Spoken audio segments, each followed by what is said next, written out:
सुप्रभातम बच्चों। आज हम आपके लिए एक नए विषय के साथ प्रस्तुत हुए हैं और कक्षा को आरंभ करने से पहले हम कक्षा के कुछ सामान्य नियम आपको बताना चाहते हैं।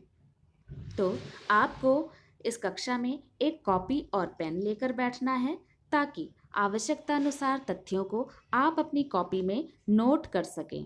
और दूसरा नियम, यदि आपको प्रश्न पूछना है तो आप हमें चैट बॉक्स में मैसेज कर सकते हैं ताकि हम आपके प्रश्नों का उत्तर दे सकें। तो आइए शुरू करते हैं। हमारा आज का विषय है कालिदासः। कालिदास संस्कृत साहित्य के महान कवि हैं।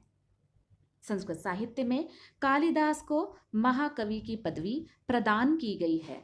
आज हम पाठ में महाकवि कालिदास के जीवन और उनके साहित्यिक योगदान के विषय में सामान्य जानकारी प्राप्त करेंगे।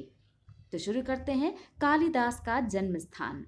कालिदास के जन्म स्थान के विषय में बहुत मतभेद है। यदि कहा जाए तो कुछ विद्वान उत्तर भारत में और कुछ विद्वान दक्षिण भारत के किसी प्रांत में कालिदास का जन्म स्थान मानते हैं, परंतु कालिदास ने अपने ग्रंथों में उज्जैन का वर्णन बहुत ही विस्तार से किया है, इसलिए उज्जैन को जन्म स्थान मानने वालों की संख्या सबसे ज्यादा है। निष्कर्षतः हम ये कह सकते हैं कि कालिदास का जन्म स्थान उज्जैन नगर है, जो कि मध्य प्रदेश में स्थित है। अब हम आगे बढ़ते हैं और आते हैं कालिदास के स्थिति काल पर। कालिदास का स्थिति काल भी मतभेदों का विषय रहा है। सामान्यतया कालिदास के स्थिति काल की पूर्व सीमा को ईसा पूर्व की प्रथम शताब्दी तथा अधिकतम उत्तर सीमा को चौथी ईस्वी तक निर्धारित किया गया है। इसका मतलब ये है कि ईसा पूर्व की प्रथम शताब्दी से चौथी सदी तक, इस अवधि के बीच में कालिदास का जन्म हुआ था। इतनी लंबी अवधि में ईसा पूर्व प्रथम शताब्दी से लेकर ईसा की द्वितीय शताब्दी तक कालिदास का स्थितिकाल मानने वालों की संख्या सबसे ज्यादा है।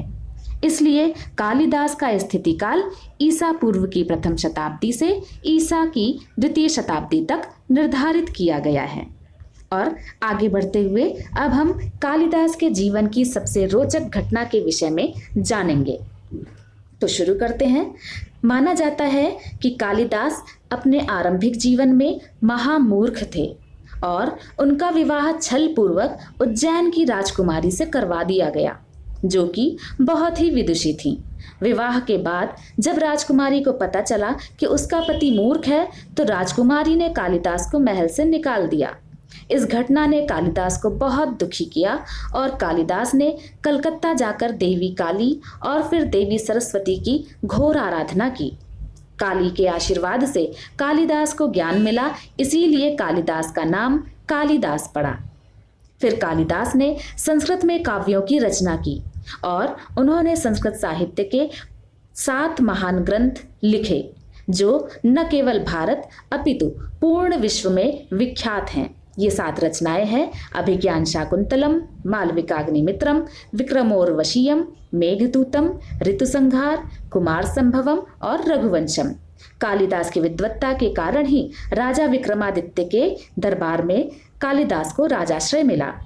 कालिदास हमारे जीवन में बहुत महत्वपूर्ण है। क्यों? क्योंकि इनके जीवन से हमें यह शिक्षा मिलती है कि रूप और सुंदरता नहीं, बल्कि ज्ञान और कर्म से ही व्यक्ति की पहचान होती है। कालिदास ने अपने जीवन में कर्म से ही और ज्ञान से ही प्रतिष्ठा को प्राप्त किया। अब हम आज के अभ्यास में आते हैं। आज के अभ्यास का पहला क्वेश्चन है, कालिदासस्य जन्म स्थानम किम? कालिदास का जन्म स्थान क्या है? द्वितीय प्रश्न है, कालिदासेन कति ग्रंथाः रचिताः? कालिदास ने कितने ग्रंथ लिखे? तीसरा प्रश्न है, कालिदास का प्रसिद्ध नाटक क्या है? और चौथा प्रश्न है, कालिदासस्य स्थितिकालः कः? कालिदास का स्थितिकाल क्या है? अब हम दूसरे अभ्यास में आते हैं। संस्कृत भाषायाम कालिदास विषये 5 संस्कृत वाक्यानि लिखत। यानी कालिदास के विषय में हमें संस्कृत भाषा में 5 संस्कृत वाक्यों को लिखना है। ये वाक्य सरल संस्कृत के होने चाहिए। अब हम इस अभ्यास के समाधान पर चर्चा करते हैं। कालिदास का जन्म स्थान उज्जैन नगर है। कालिदासेन कति ग्रंथाः रचिताः, तो आंसर है इसका सप्तग्रंथाः यानी 7 ग्रंथ। कालिदासस्य प्रसिद्ध नाटकम किम अस्ति, कालिदास का प्रसिद्ध नाटक क्या है, नाटक का नाम है अभिज्ञान शाकुंतलम। और चौथा प्रश्न है कालिदास का स्थिति काल, ईस्वी पूर्व की प्रथम शताब्दीतः द्वितीय शताब्दी पर्यंतम। अब हम आगे बढ़ते हैं और अपने अभ्यास के द्वितीय प्रश्न के समाधान पर चर्चा करते हैं। हमें सरल संस्कृत वाक्यों में 5 संस्कृत वाक्य बनाने हैं। पहला वाक्य है कालिदासः महाकविः कथ्यते, कालिदास महाकवि कहलाते हैं।